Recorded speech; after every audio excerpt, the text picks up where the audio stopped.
In a world surrounded by franchises, reboots, and shared universes, an elite team of podcasters will risk body and soul to investigate the depths of intellectual properties, one multiverse, subgenre, and trend at a time. Who are we? We're the IP Squad.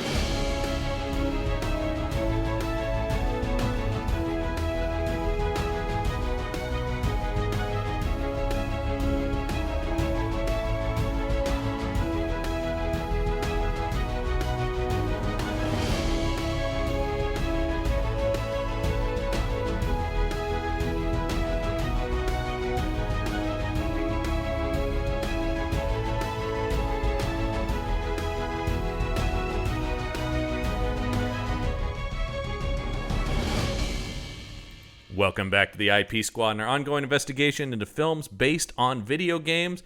I'm John Campbell. Back with me, who we're calling our lead investigator on this case, Mike Gorgone. I've got a series of clues, John. I'm following straight downhill from here. We already hit the top of a mountain with Prince of Persia, and now we're descending back into the depths of mediocrity. I gotta say, the time between Hitman movies surprised me. Right, like not on the heels, because this is we're talking about Hitman Agent 47, 2015. Right, so that's what is that? 8 years after the first movie, which was 07. Yeah, weird that it took that long, and they still were like, let's do it. It's something you asked me right before we started recording. Yeah, is this a sequel? Yeah. And I emphatically said no. Right. I think the distance between those two movies emphasizes that point. But, weirdly, written by the same guy. But it has no the films have no bearing on each other. The origin stories for Agent 47 are radically different.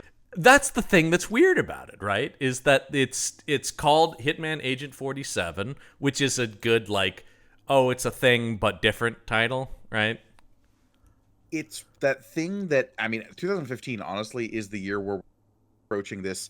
Can we reboot franchises without people caring and or noticing? Will we confuse people? If we call it The Amazing Spider-Man, is that still going to be too Spider-Man-y for people? Very much so. Okay, in this other one, we'll just call it Man of Steel. We'll not even call it Superman. It definitely is that thing where we're trying to be like, you remember when Amazing Spider-Man was coming out and they were like, I don't know if it's a reboot, I'm guessing. They were like trying to fool us into thinking it wasn't a reboot, even though it absolutely was. But they were like, I guess there maybe are ways that you could. You're just like, what are you talking about? It's because we were still coming to grips with this idea that you could have these mass franchises that are connected, right? Like we're in this era of the MCU project has established this idea that you can across multiple movies tell a singular story outside of just a single franchise with numbered sequels. I mean, even remember when Batman Begins came out and they were talking about like, well, this could be the origin of the Keaton version. You're like, no, it can't.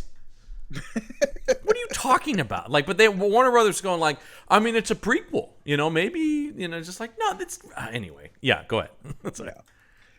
What I'm saying is, like, we're in this era where they're still trying to figure out how to sell those stories to people, right? And so you have a lot of executives. These aren't even necessarily the people who creating these movies, but people who are trying to sell these movies saying things like, oh, it could be a prequel to the Keaton movies, insofar as they want to cast the widest net possible. Right.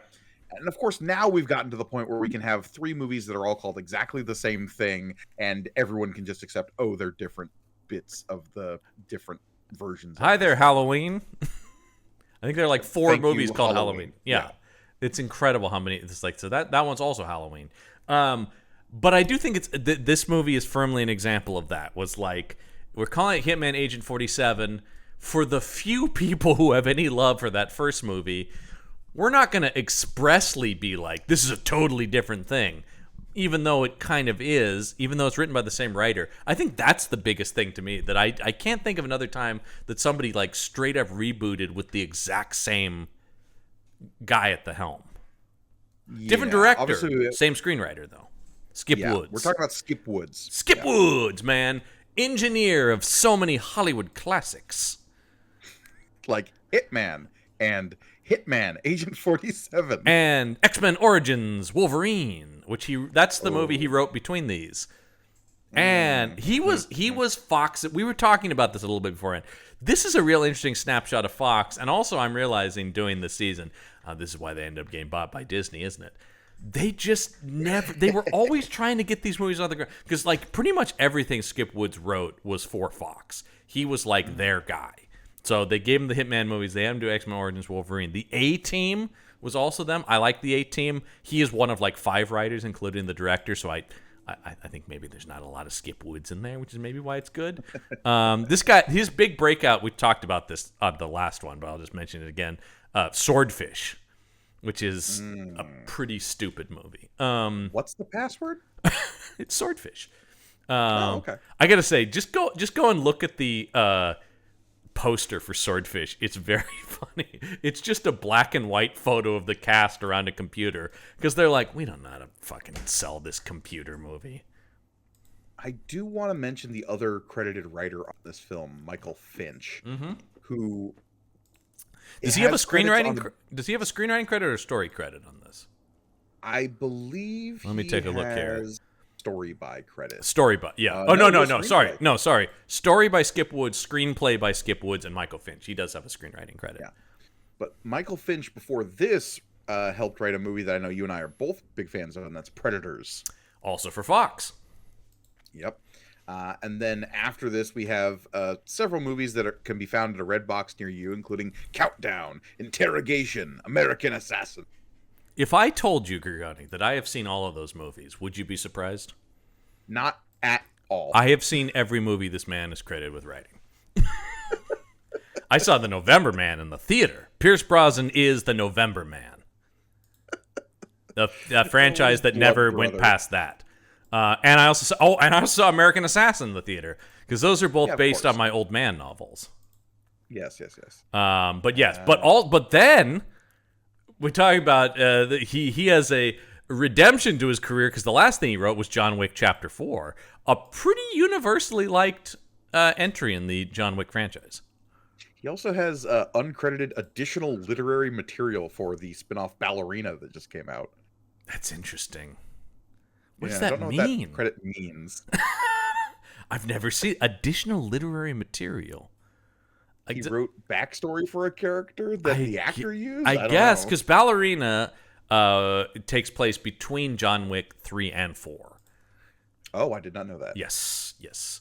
And he is, he's one of the writers on, no surprise here, Chad Stahelski, the director of the John Wick franchise, is working on his Highlander remake. And this guy has a writing credit on that. Fingers crossed on that Highlander remake, I gotta say. We'll see. Stahelski directing with Cavill, that gives me some faith. That's a good... I do just want to see Cavill with a big sword. That is great. And Stahelski, one of the greatest living action directors. So we'll see. Anyway, this movie's not good. And it's directed by a guy who... I don't know if... Did you do any research? I'm taking you probably did not do any research on Alexander Bach. I'm guessing some kind of Eastern European wunderkind who has directed many films that we've... this is the only film he's ever directed. I'm going to tell you how he got this job, and it will make all the sense in the world to you having watched this movie. He's a car commercial guy, big time car commercial guy. There's a lot of he knew somebody at Audi. Yeah, because this movie it leans way harder on vehicle action than the last one. I mean, the whole last, 20 minutes of this movie, half of that is a car fight scene. I don't know what else to call it. Yeah. I also got to say, I mentioned Chad Stahelski. I don't know if you stayed into the credits. I'm sure you didn't, and I can't blame you. Second unit directors on this movie. Chad Stahelski and David Leitch, the co-directors of John Wick, are... directing the action sequences of this movie to kind of build up to helming John Wick. And two guys who together made John Wick and then have since gone, and made other stuff, but two of, I think, the best action filmmakers. And I have to say, on that note, I do think the action is better in this one.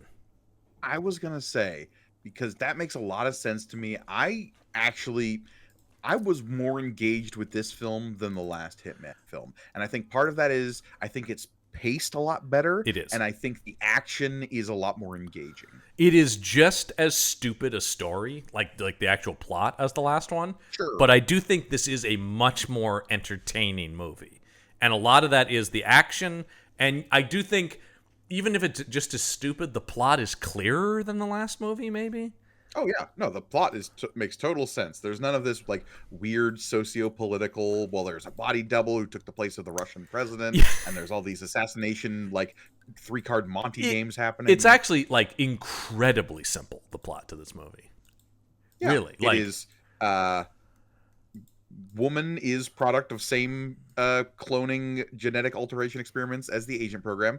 Finding her father is what everyone wants to do. He's the MacGuffin, and Agent 47 wants to stop the agent program from happening some more, so he's got to team up with this girl to find her dad. Done. I mean it's incredibly simple, which is fine. It's still not the Hitman movie I think fans of the game want, because they just won't. I gotta say, in the interim, I've started replaying the not all the games, but from the 2016 rebranding. Hitman. I've started playing those again, and they're great. I gotta say, those are called the World of Assassination games. Yes, because that's what I have. I have the one that has all of them. Yeah. And I gotta say, those are great. And I this is no surprise to anyone who listens to my podcast. I'm like, I think I have a pretty decent pitch for a Hitman movie that would be more sad. I feel like the pitch should be, and tell me if Mission Impossible crossed with John Wick. So here's the thing that always strikes me about video game adaptations, right? Well, we've talked about this in previous episodes this season, but I think it's worth mentioning in this particular context, Hitman specifically. What people get out of video games is the Ludo narrative, right? Yeah. It is the story that is told through gameplay. And what makes the Hitman franchise specifically so memorable is the emergent stories that come from you, the player, doing your convoluted best effort to achieve the mission objective. Yeah. Absolutely. But I'm saying if really hard to replicate that feeling in a movie story. What I am pitching is like, if you came to me, I'm not saying this should exist, but if you came to me and were like, we're making a Hitman movie, we want you to write it. I'm like, okay.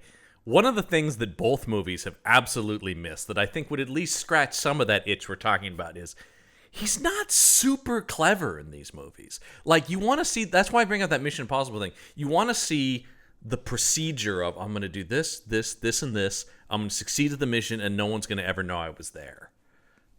The closest we get is actually the opening sequence of this movie. This movie, I'm so glad you meant, because that's exactly what I thought. The first scene of this movie is like, nailed it. That's what a Hitman movie should feel like. You should, and he's like, instead of these barely like even participating in the actual like domino effect of what's happening. Totally. And that's sort of the thing, right? Is also kind of the last scene of the movie, right up until he is already there and is killing people. I gotta say, actually, one of the smart things I think about this movie is he is not really the protagonist of this movie. No, he's really not. It is 100% Hannah Ware as Katya. Yeah. And that is a smart decision, I say, because that Agent 47 isn't much of a character. I mean, it's on purpose. He's a tabula rasa for the player of the game, but also he is a blank, bald white guy who can blend in anywhere.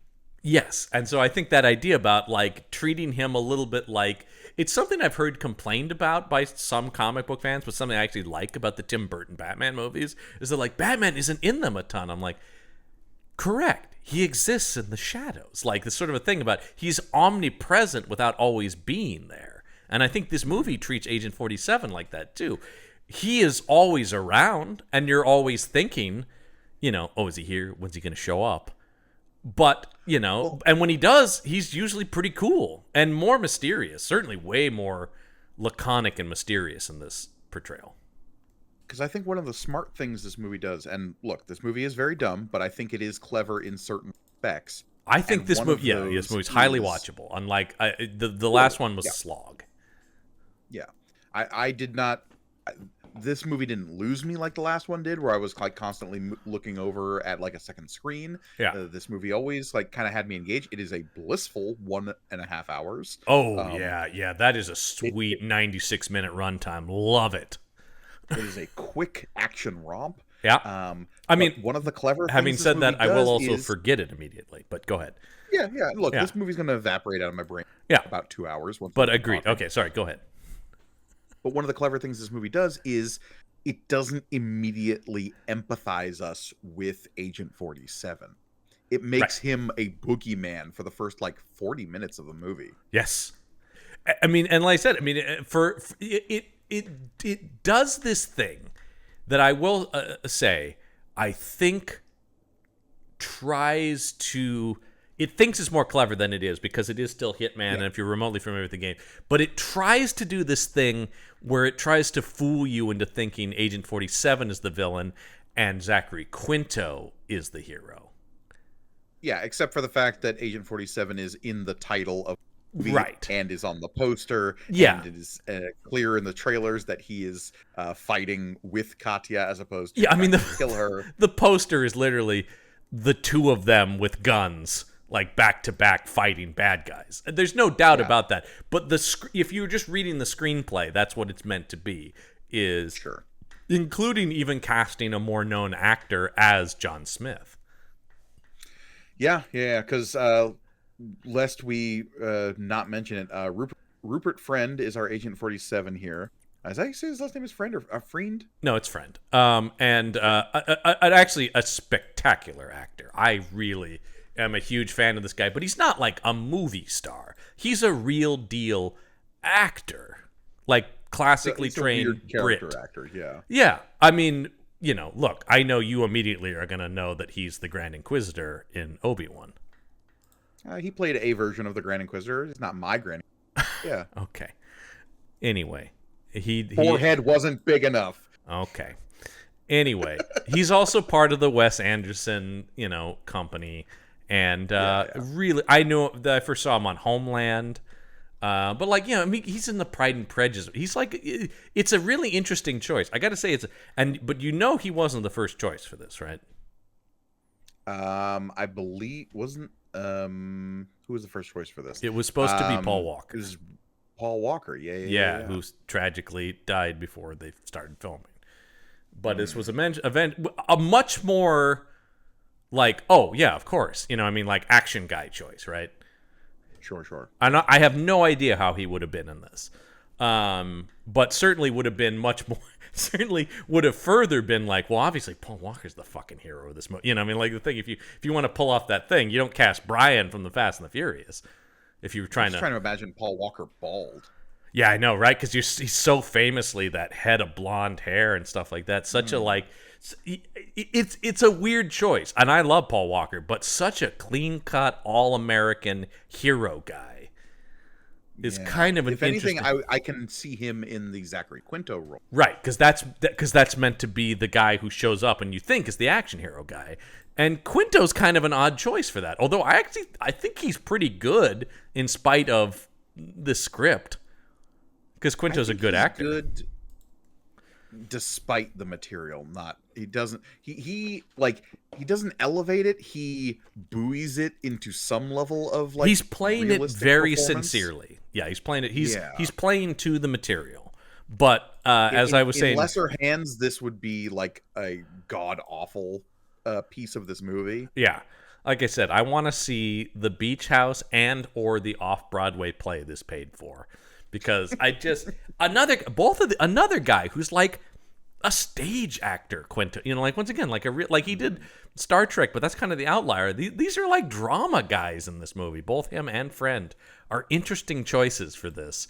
Are not guys you immediately think of as doing, big budget action. Aside from obviously Quinto as Spock, but that's a different thing. That's an intellectual character inside of a larger franchise. Our third lead here, Hannah Ware, is not someone I was super familiar with because she honestly hasn't been in a ton of stuff. No, she's been around. I've seen her in stuff, but I surprising no one once again. I did watch Boss, the Stars show where Kelsey Grammer was the mayor of Chicago, which she was on. No surprise there. That was meant to be like a modern King Lear. She's in the Old Boy remake, which, the less said about the better. Sure. But she's a London actress, and Yeah. if I had dollars to donuts, if there was some IMDb for like London stage productions, Yeah. I'm sure that list would be way longer, and I'm just unaware. Yeah, like I said, 'Cause everyone. I think she's pretty solid in this. I think everyone is good in this because they just hired good actors, but they didn't cast genre people, which is really interesting.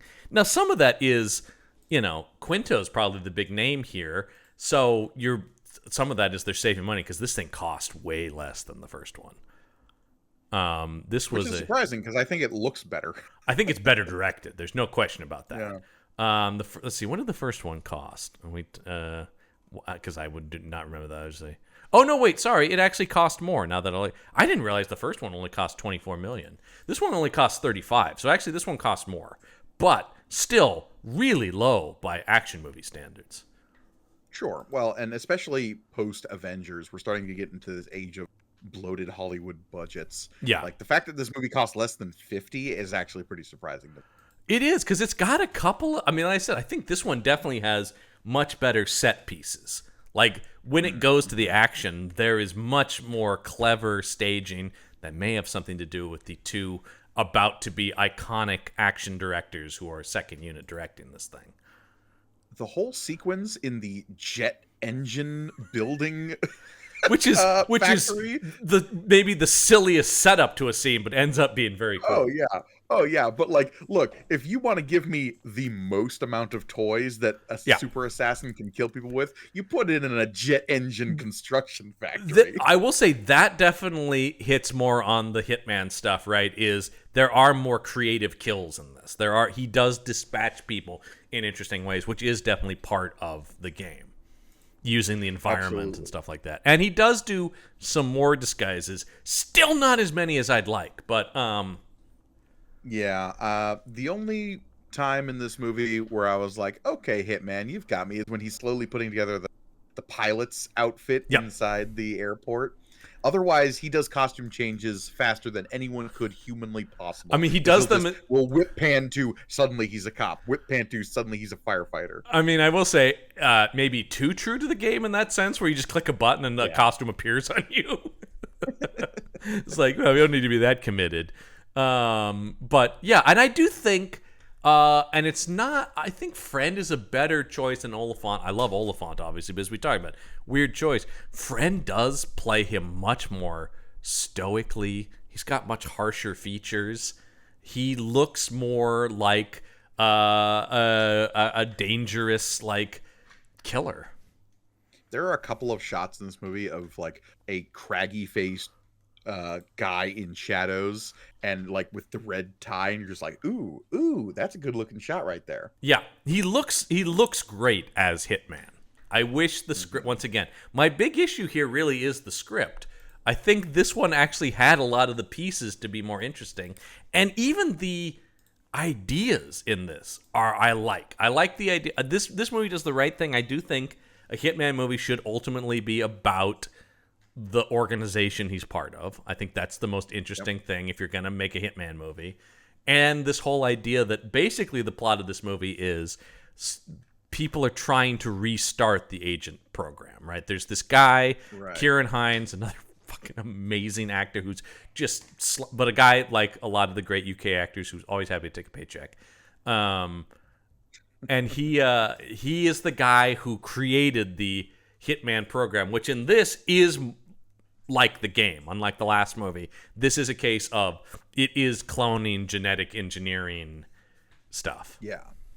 As opposed to the first game, which is all about Agent 47, like killing all of his genetic donor, quote unquote, fathers. Right. This is more about this one guy is responsible for every enhancement to a human being that the agent program managed to squeeze out. And if they can get this guy who has disappeared over the last, I don't know, 20 years roughly. Yeah. Yeah. I mean, the entire life of his daughter, basically. Well, not entirely, I guess, but like from her, what is she, like 5 or 6 when he disappears? Sure, and she's probably maybe supposed to be like late 20s, early Yeah. 30s in Yeah. this movie. So yeah, roughly 20 years. Litvinko, played by Kieran Hines, is this guy, and then we're dealing with this evil organization called the Syndicate. Yeah, of course. Which I'm just like, all right, let's go ahead and steal the name of the bad guys from Mission Impossible. Okay. I mean, when a guy shows up out of nowhere to save your life and says, "I'm working for the Syndicate," how do you not immediately? I did think that's like a bad guy name. Yeah, why couldn't he just lie and say he was like from the FBI or something like that? Why did he have to say I'm from the Syndicate? Syndicate is never you never call something the something Syndicate and it's like they do great work for the world. Syndicate is such an inherently nefarious word. Yeah. Anyway, and he's Like Zach a Quinto. ball. I gotta say too, Zach Quinto, who I love, he's a great actor. Can definitely read sinister. I mean, he was, for especially the later worse seasons of it, the only reason to watch Heroes. Yeah, I mean, Siler was the compelling part of. Yeah, that ended show, up. It's really. It's one of those classic things where like the villain ended up becoming the most popular character because it's just like, oh, this guy is endlessly interesting, and Quinto was acting the hell out of it. But I will say, is not immediately, and even as Spock, obviously, is purposely a cold, emotionless character. So I'm going to say, like, he doesn't immediately inspire confidence either when it's Zach Quinto coming to save you. Yeah. I mean, it's supposed to be this like warm presence that you can immediately trust, right? Right. Like that's the whole point and of the John Smith character. Like I said, he's playing it like that very sincerely. You're just going like, this movie's called Agent 47. Zach Quinto's in it. And I'm also going, if Zach Quinto's not playing Hitman, the reason Zach Quinto says yes to this is to be the bad guy, right? Right.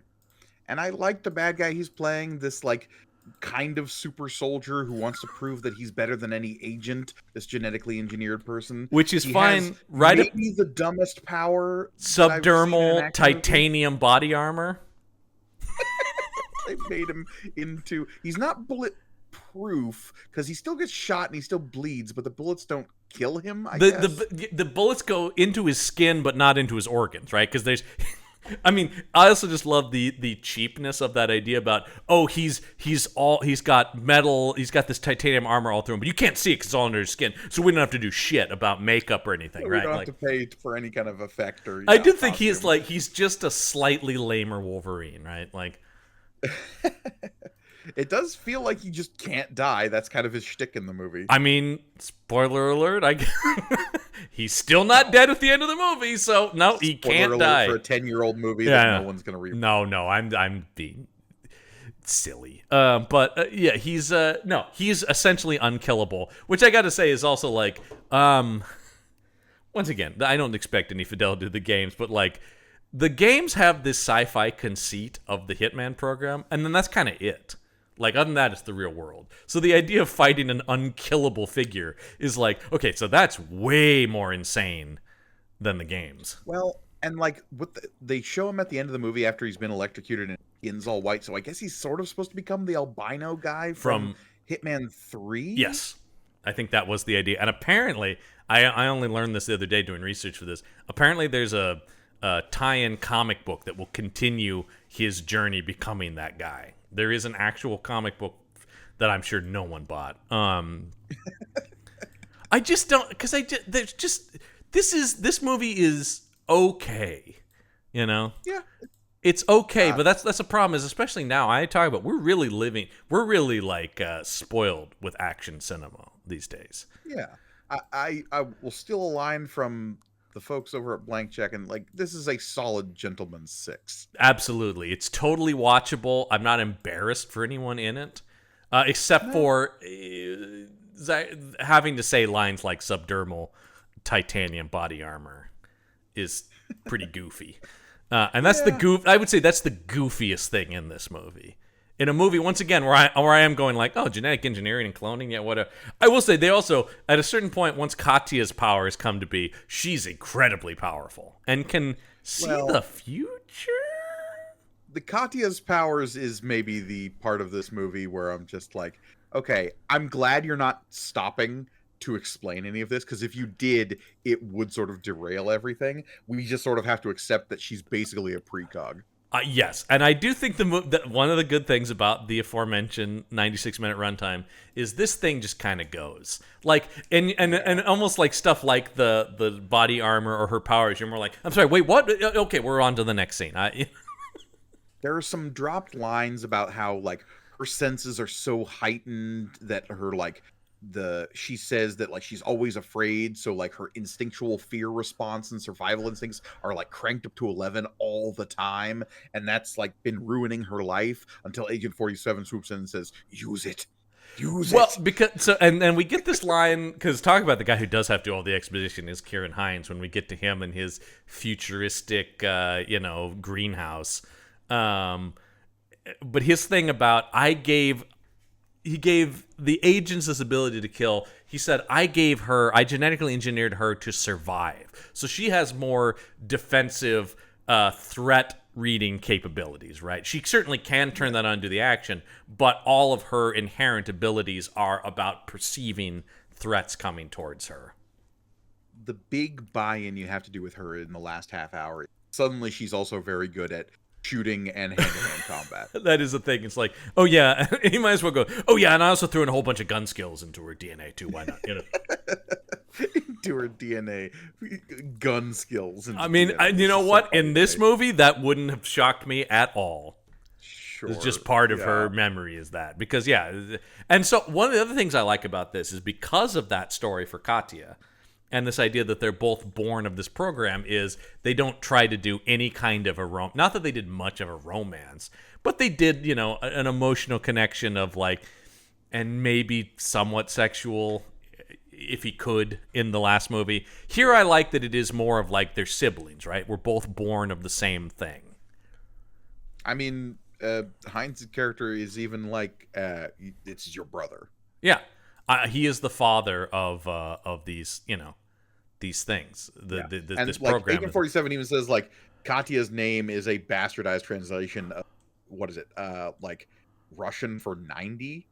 Right. That's the idea. Because they're essentially 47 and 90, right? And then you have this guy Quinto who's a wannabe. Right. Who is just what they could cobble together to try to facsimilate the agent program. Right. The Syndicate International. Because Syndicate International is a thing from the games. Yes. But it's not this. I mean, it's not. I mean, it's kind of this. They're like the rivals of the ICA. Which, I mean, once again, and so I guess that's not this movie's fault. That's the Hitman video game stealing from the Mission Impossible. And I say that because not only the movies, but even the old Mission Impossible TV show it was the IMF versus the Syndicate. Mm-hmm. But so anyway, this movie has more stuff from the game. I wouldn't say it's truer to the games, like in terms of its tone and like style of action, but it does include more things from the game. And God, they really do lean on the iconography of Hitman in that suit with that red tie. That's the iconography. Like the first movie really tried to lean on like the symbol of the order or the organization or whatever. I'm glad we got rid of all that because that just I don't even think that's in the once again playing the current the modern franchise. I think that's gone, even that symbol.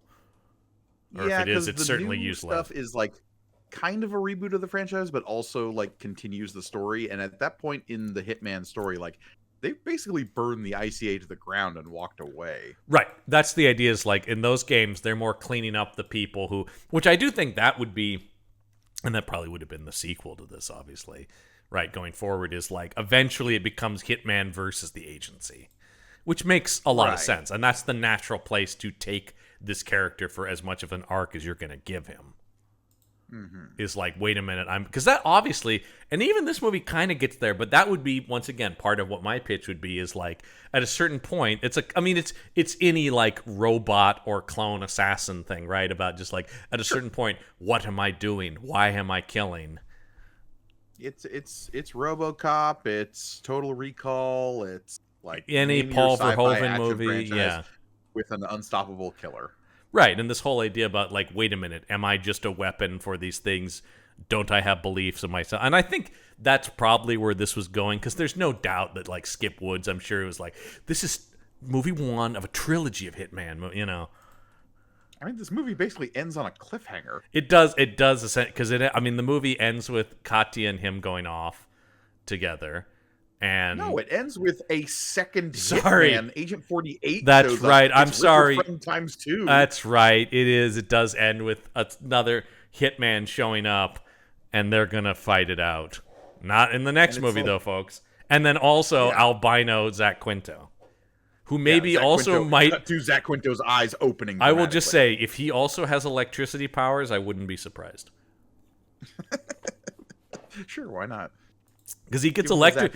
What I'm trying to understand is they establish. I'm just like and look at this. This is me. I love talking about these stupid things in this way, but it is like, look, I'll give you the subdermal titanium body armor. He's bulletproof. Oh yeah, of course. Why does he survive being electrocuted? Because he's that big of a badass. I mean, that's the thing. Is like, because at the end of the movie, you're like, oh, I can't shoot you, but I'm gonna fry you with electricity. I thought, okay, great, that's the end. And then it's like, oh no, wait, he's did that. No, all that did was turn his hair white, and we're good to go.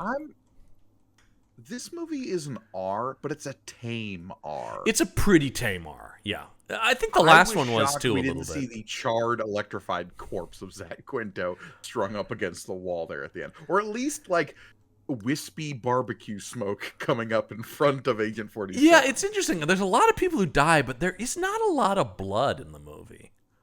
There's a bit. It's here a lot of headshots. There is, I guess, absurd number of headshots in this movie that result in a single bullet hole in a forehead. Right, but that's what I mean. It's not like there's a bullet hole in a forehead. It's not like a guy's brains go out. It's not a John Wick movie in that way, where like guys are splattering. There's blood.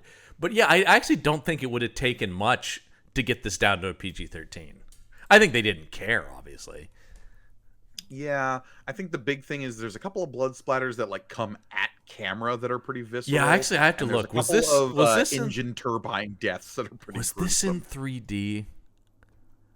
It must have been. Nothing in this really slapped of 3D to me. Because usually you can tell the movies that are like, it might have been like upsampled to 3D after the fact, just to ride that. Yeah, I don't see anything about that, but I will say, you can feel a couple times when that $35 million is stretched a little thin, because there's some good looking action and then some stuff where you're like, that is a CG Rupert Friend.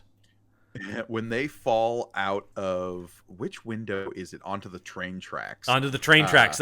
And they weigh nothing when they hit those train tracks. Yeah, and their features are slightly softer than a human face actually is. Yeah, and it's just that weightless CG thing where you're like, that is not two bodies at all. Mm-hmm. No. There's a couple points when I'm just like, okay, your ambition is exceeding what you actually have resource-wise. Because, like, that's a cool idea. And I like the train going over him. That was cool. And they use it sparingly. They do. I'll say that much. No, I actually think that's what I'm saying. For the most part, I think the action works. It's the couple moments when it doesn't that stands out because you're like, oof. I think it's that, and there's one particularly, like, if it was done a little better, it would be really gruesomely satisfying when he throws a guy off of that, like, weird crisscross stairs. Yes. That are leading up into what building are they even in at that point? Again, this movie is that where Kretschmann is? Because Kretschmann, I think Thomas Kretschmann, by the way, who's playing our like main villain per se. No, I think that's the big hotel. Oh, is that the hotel? Yeah. You watched this more recently than I did, and by that I mean like less than 3 hours ago. Yeah, and I watched it like 24 hours ago, which in this movie time it's just erasing from my brain. The half-life of Hitman Agent 47 is about 24 hours. No, because I have seen this movie before, and I remembered almost nothing. This is not the first time I'd watched this, and yet I'm going like, the whole time I was going like, well, I know I saw this, but my God, I don't remember any of this. I did not remember the bulletproof. To reveal a little bit of how I come into these podcasts. Like, I try to watch the movie as close to a record time as possible because, especially with movies like these, they will just be gone if I would watch them like 2 days ago or something. Yeah, I try to watch them like the day before, and then I do well, I will say, I try to do as much research as I can. There's not a lot of documentation about the making of this movie. I will say there's not a ton of trivia out there. I think it's more just like they hired these people and then they shot the movie and then it came out. And like it's really not much. You're saying a movie that hired a guy who directed commercials primarily and has done literally nothing else in terms of like film. Can I say though that his IMDb photo makes me laugh because of that, because it's him at the premiere of this movie giving a double thumbs up, and you're just like, good for him. You want to go like enjoy it while you can, man, because this is it. Yeah, look, this movie is a pretty big car commercial too. It really is. I mean, like I will say, my favorite action set piece is the car harpoons. With the Audi after they escape the parking lot. Yeah. And so much of the... I like the bit where the parking lot where he's fighting the motorcycles with the car. Yeah. The cars, I will say, that's why I'm saying when I tell you this guy direct car commercials, you're like, guy knows how to shoot a car. I mean, it really does.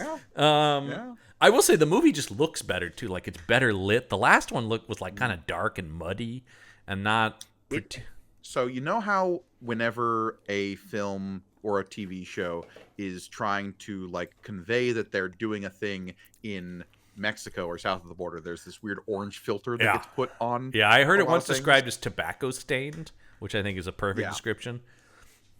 The less talked about version is the Eastern European filter, which is usually like a gray gunmetal thing. And the last Hitman movie was super guilty of that. Well, and I think it is telling, and this is why I'm going to put some of this on Stahelski and Leach. I only say that because I've seen their movies and not this guy's, because this is it. But I will say that one of the big things John Wick and the subsequent movies those guys have made is a much cleaner, glossier type of action where you can see everything that's going on, where the intricacies of choreography are important. It's not the fast, gritty, dark, quick cuts. So I do think this movie has more of that gloss to it. Things are brighter lit. You can really see all the action is clearly just better done. Well, we also know the last movie, as we talked about, went through so many reshoots and restructuring and different designed action sequences and stuff. I mean, it's that movie's a mess. This one is, while not great, does feel like, a cohesive vision is on screen. I will agree with you. The whole zipline sequence where they like string up the car in the middle of that intersection, pretty and rad. All the guys with machine guns are like zipping down, and Agent 47's dual wielding 45s, which we can talk about the eccentricity of dual wielding 45s in any circumstance. I mean, tactically it makes no sense, but it looks cool as hell on screen, and it is, well, in the original games you could do it. And it is always the marketing, right? It's the poster for this movie is that scene. I remember so much of the trailers were that thing of him, the slow motion shot getting out of the car with guns, guns akimbo as guys go down. I will say it is very interesting that actually that's something the John Wick franchise has erased, sort of, or at least made it cooler to actually like train tactically and know how to handle guns in a way that's very realistic. And that was so shocking about those, because we're used to action movies that look like this. People are just like, and this look rad. I'm gonna dual wield 45s too, which are big, honking, powerful guns.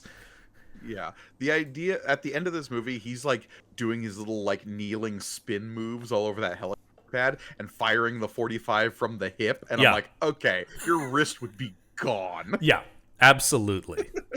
There's no the spinning and stuff is just like, you're just giving people opportunities to shoot you by doing all those flourishes, right? Like there's no... But it's a cool spin move, John. Yeah, no, there's no sense of like, I'm going to seek cover.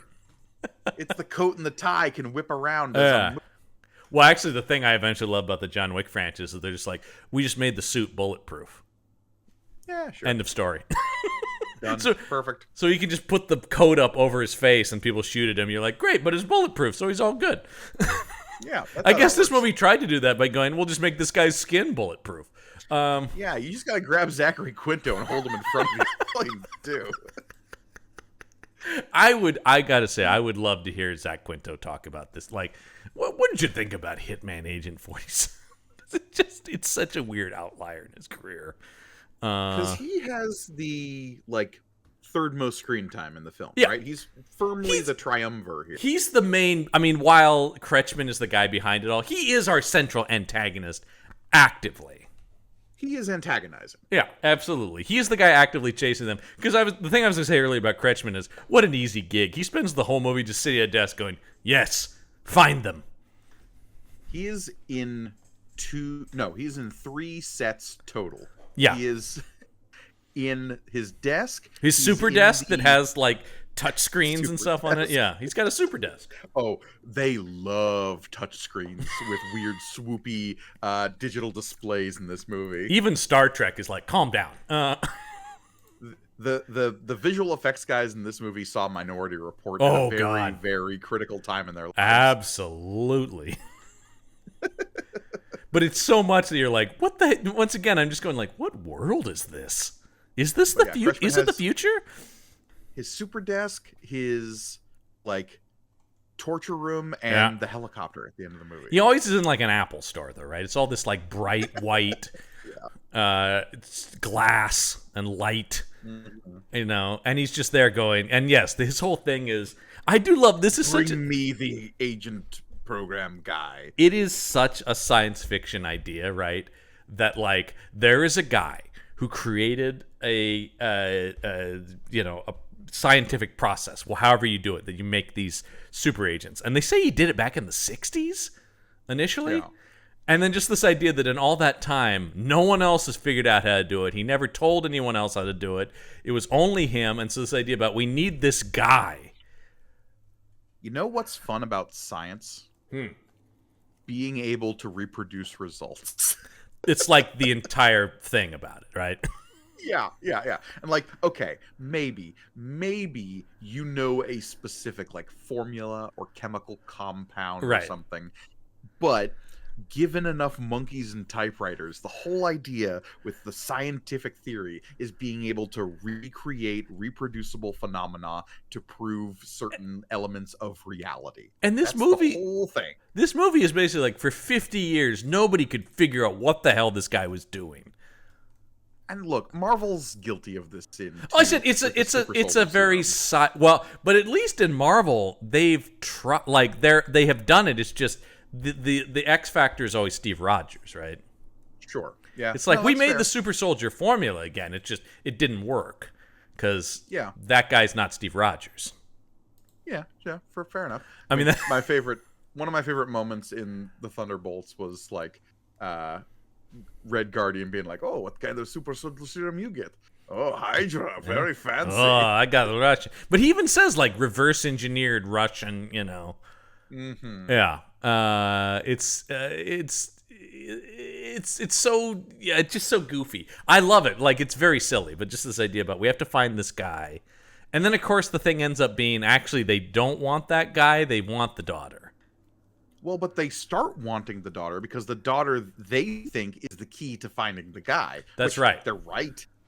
Yes, and that's what's happening. And that's the thing about you're not. The more insane part of the whole thing is set up in the first 3 minutes when we get a huge info dump about all of this from a narrator we never meet again. I mean that's a real I don't know if that was always the plan, but it really does feel did we throw this in at the start to be we've got to just get this information across? Because we're given names and organizations. Yeah. And all of it ends up because we get introduced to the scientist guy the character's name is Litvenko. And so he makes the agent program. Great Russian scientist name. Of him and a woman and a little girl. So there's this implication that he had a wife and a daughter. Yeah. And then we see this digital reconstruction of what does the daughter look like today. And so the syndicate is hunting for this picture of this aged up daughter, which then turns out to be, of course, Katya, our main character. Right. And what we'll come to discover is Agent 47 is also looking for her. But the premise that they've been hunting for her for 20 years. Yeah. Because she's just so good at moving from place to place with no trace of where she, Even when she was 12? It's in her DNA, Gorgone. What are you talking? Of course it is. All right. I made her to be able to do this. But we've got these like super desks that have these facial recognition softwares that are like scouring the globe She's for better. any trace of this person. I mean, like the movie. I'm telling, like the audience who didn't watch the movie and don't. There's no reason to watch this movie. I mean, I'm not gonna say avoid at all costs, but this is a real like. I don't know why you would want to though. There once again because there are like 800. Just watch any John Wick. There's so many other better assassin-based action movies. I guess if you've seen all those, there's a term that was coined over on the action shelf that was like a divorced dad movie, yeah. Right? This doesn't even really clear that bar because it doesn't have the kind of like, oh yeah, get some tits in there. And no, the last one was much more. You want to, if you're a divorced dad, you want to watch the Oliphant one for sure. Sure. This is just like I gotta rent something out of the red box. This is just, if there's a guy with guns on the poster, I'm watching it. Which, to be fair, is kind of how I live my life. But so we got a gun or a rocket launcher. Completionist. Yeah, if you're a real Quinto head, and you've already watched all of Brilliant Minds on NBC, the show he's on right now. Right. I won't deny anyone their want or need to celebrate Quintober come this fall. But if you need to do that, you've already watched Margin Call and all the episodes of Heroes. Yeah.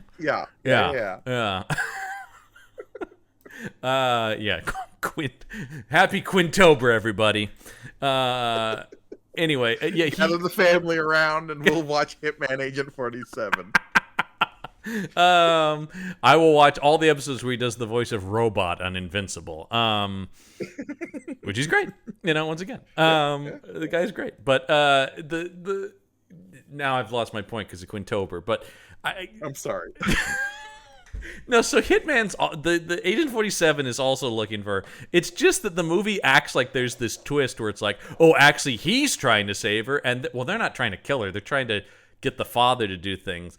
And then, of course, then you get the moment when they do find the father, and as soon as Kieran Hines sees Agent 47, he's like, why, you've come to kill me, obviously. And why does he assume that? Yeah, I don't know. I gotta say, the Kieran Hines character is pretty ill-defined. Well, it's not only that, but there's clearly like this larger plot happening in the background with the agency that Agent 47 works for. Because we have ICA from the games. They're never given a name. No. We have Diana, who's from the games, right? Which is his like handler who gives you all your missions in the games. Played by everyone's favorite actress, Angela Baby. All in word. Angela Baby! This is Angela Yuang Wing, whose stage name is Angela Baby, all one word. Yeah, she's a Hong Kong actress and model. I don't know her from anything, other than we did see that she is in the unbelievably terrible Independence Day Resurgence. I mean, real bad. I mean, real bad. A movie though that I will say it was firmly made in that time when Hollywood was bending over backwards to get Chinese stuff in blockbuster movies. I feel like, no offense to her, I think she isn't given anything to do in this movie. No, like this smacks of a similar, like, well, if we cast this like fairly well-known Chinese actress, that'll give us those China money, baby. Because I think looking at her IMDb, I think this and Independence Day Resurgence are the only American films she's ever been in. Yeah, everything else looks to be Chinese productions. Yeah, which is fine. There is nothing in this movie that makes me think she is good or bad.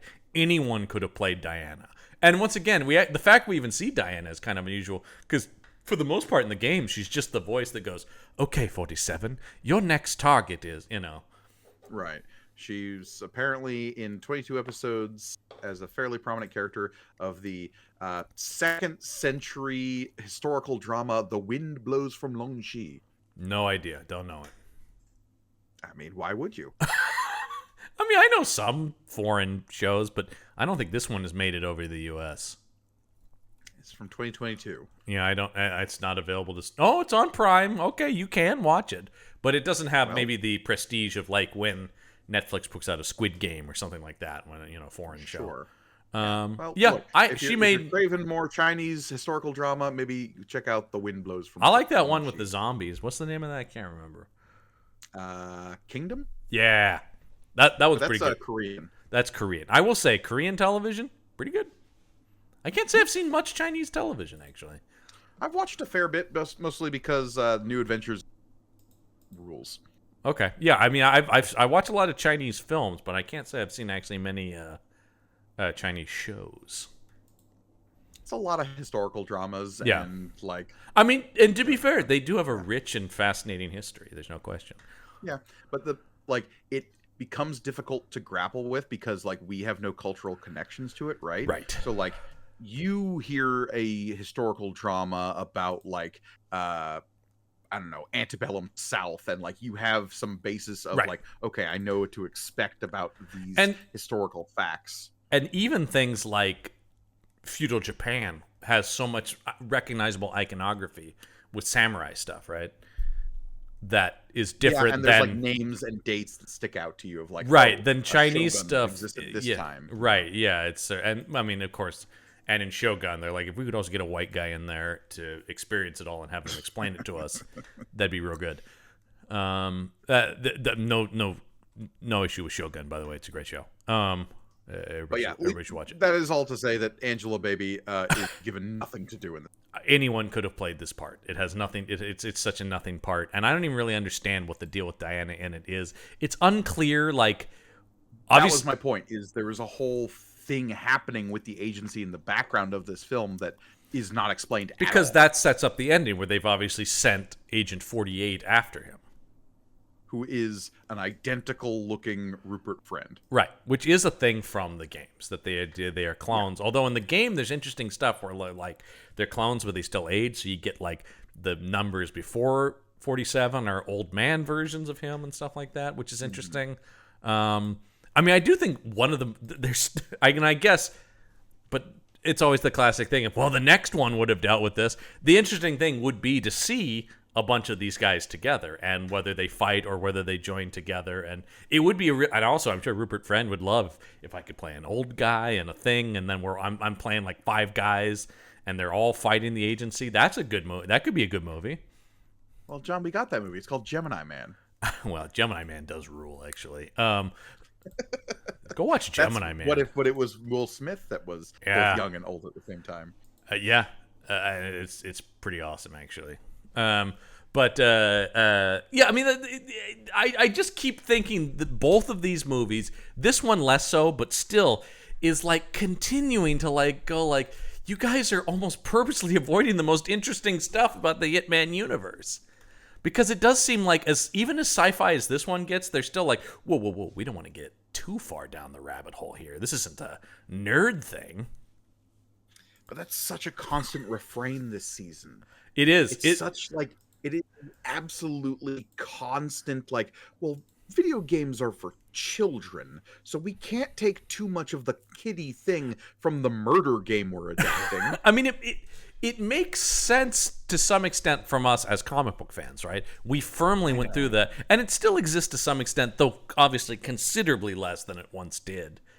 With the comic book thing. We are, as of this recording, mere months away from big purple guy that eats worlds is going to be our bad guy. We've come full circle on the comic book thing. A thing that a 20th Century Fox movie was like, come on now. We can have a big rock guy. That's just silly. You can have a big rock guy. Okay, that's fine. But a big purple guy, I don't think so. And his hat looks like what? And the thing I've always said about that is, like, maybe they were right that people weren't ready for that, to which I would just say, then maybe don't make a Galactus story. You know what I mean? Like, there are plenty of other members of the Fantastic Four Rogues Gallery that you could have made a movie about. You didn't have to do that. If you weren't going to go... had Mole Man on screen is criminal. Well, we may have had him on screen by the time this comes out. No, that's fair. Based on things I've heard. Okay. Yeah. I want my Mole Man. Annihilus. Let's go with Annihilus. He's not going to be in the new movie, right? I don't think so. No. What is it? Red Ghost though is going to be in it. The John Malkovich is playing Red Ghost with his gorilla army or whatever. Super apes. Yeah. Well, I don't know about the super apes, but I would assume though one leads to the other. If you have a Red Ghost with no super apes, what are we even doing? What are we doing here? I will just say, in a world where they have Galactus looking like that, is super apes too much of a jump? No. You could easily do that. Uh, Yeah, come on. Who's got a problem with that? Who'd want to see John Malkovich commanding an army of super apes? That sounds like the best time at the movies. So anyway, yeah, they do set up this ending, which, like, yeah, all of a sudden it becomes once again about the ICA, and you're like, wait, none of the movie has been about that up to this point. Oh, we should also talk about the all the helicopter shit at the end of the movie too, because there's a whole bunch of helicopter nonsense. Some of it looks good, some of it. I liked the bit of flying the helicopter into That was rad. the building. That looked good. That was cool. That was cool. I mean, because once again, it was like at night. I think that was well animated in terms of choices on that. That was pretty. But cool. also, this speaks to the soft R of the movie, where you expect helicopter blades and glass going everywhere. That like just body parts. Just oh yeah, there should be thrown arms everywhere. and chunks of dudes raining everywhere. No, not really. It's just some smoke and some debris, and like I think there's one big blood splatter as the helicopter is crashing through. I wouldn't be the building. surprised if this was the same case as the last movie where they tried to make it PG-13 and then it ended up being an R, and they were just like, okay, fine. Yeah, Because that we the talking about. MPAA was like, but it's called Hitman, Yeah. so we can't be PG-13. I will It's say about I have killing. heard about situations like that where they're just like, yeah, but it feels like an R. We can't point to anything specifically, but it just feels too dark to be a PG-13. I hate the MPAA so much. Yeah, I mean, look, if there's one thing across everything I ever talk about movies, it is John hates the MPAA. And I will say, actually, things like the rise of streaming movies does kind of, because they don't have to rate those, Yeah. you know? And they just self-police, which I think works. Like, Netflix will just tell you, hey, this has violence and language and nudity. Here are the content warnings. I just make of that yeah. what you will. And I can't imagine any studio would hide. You know, I mean, I can't imagine if we got rid of the MPA that they would be like, we're gonna fool people into telling them there's not a bunch of gore, but then there is. Like that wouldn't behoove them Right. business wise. No. And the wild part about the MPAA is, of course, that like it's nobody has really sanctioned their existence outside of everyone just kind of like shrugging and going, I guess we need. Yeah, something like if this." somebody it's all agreed upon because it's because people do release movies unrated. The only thing about that is then it's like then theaters like, well, we won't play it. But once again, if they were just like, we don't care, they could end tomorrow.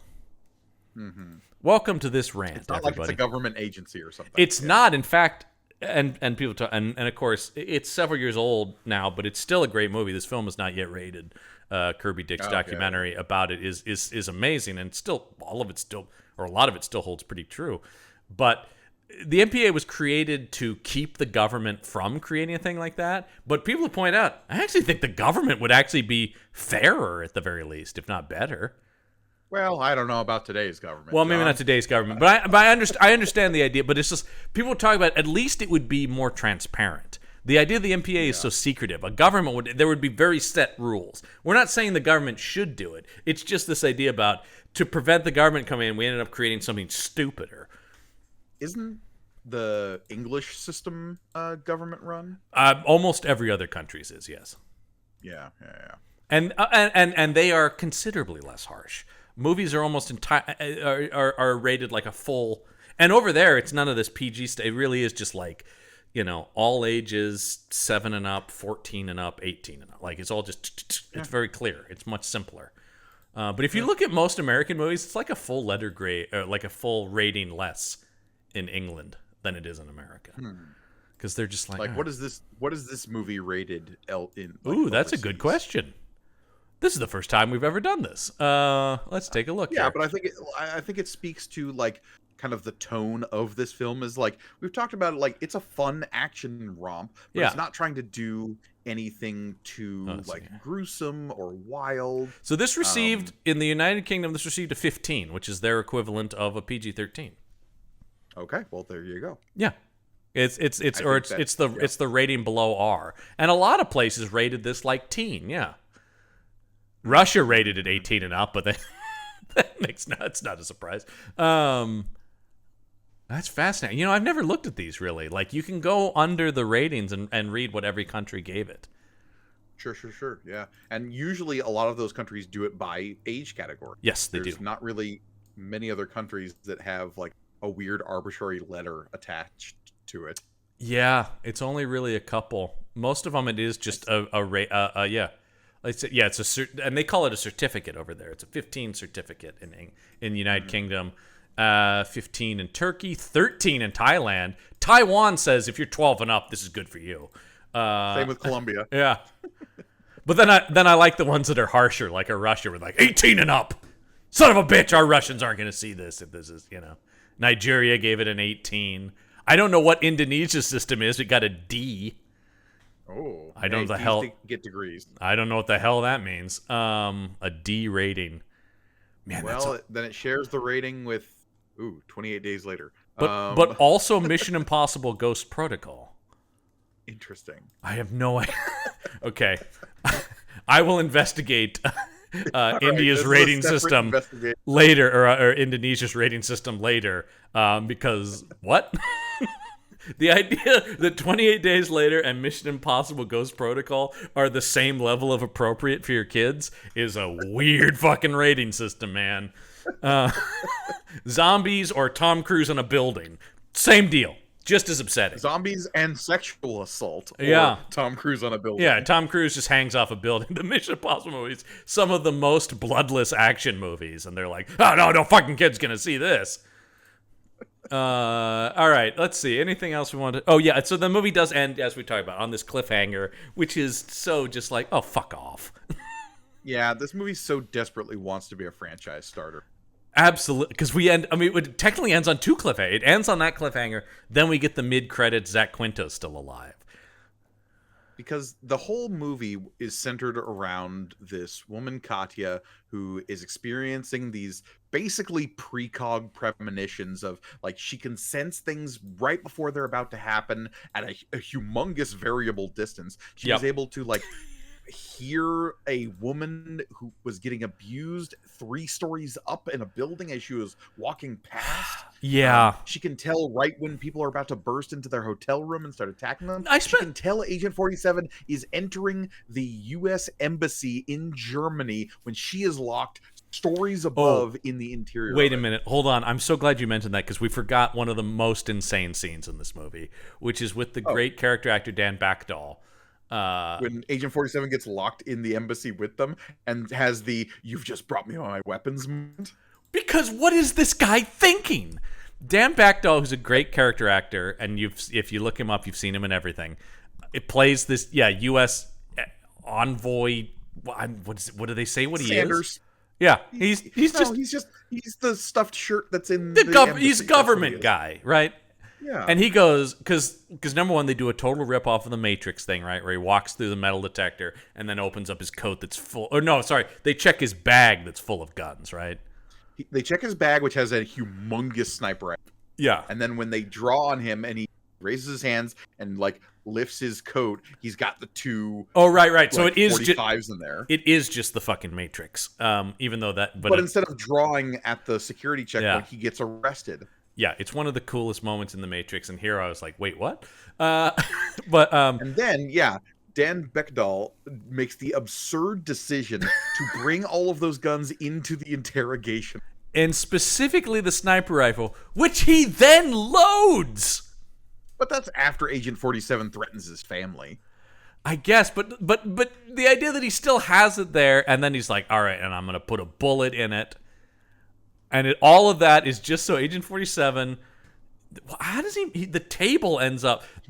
What happens? So he kicks the table up. Yeah. Because we indicate all of the specs of the sniper rifle, including, importantly, hair trigger.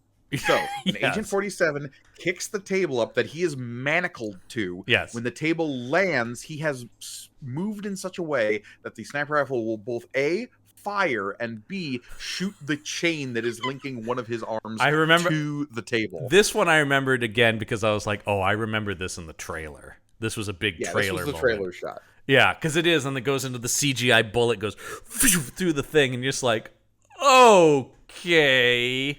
Which allows him to do a 6-spin move to the guard who's standing next to him, grab his gun, shoot the other chain holding his, and then he proceeds to kill everybody in. Is this also the sequence? Because at some point he also does that back bend shoot with both guns. That I Because believe that's is also when absurd. no, that's in the intersection zipline bit. Oh, that's in that bit because that's also absurd.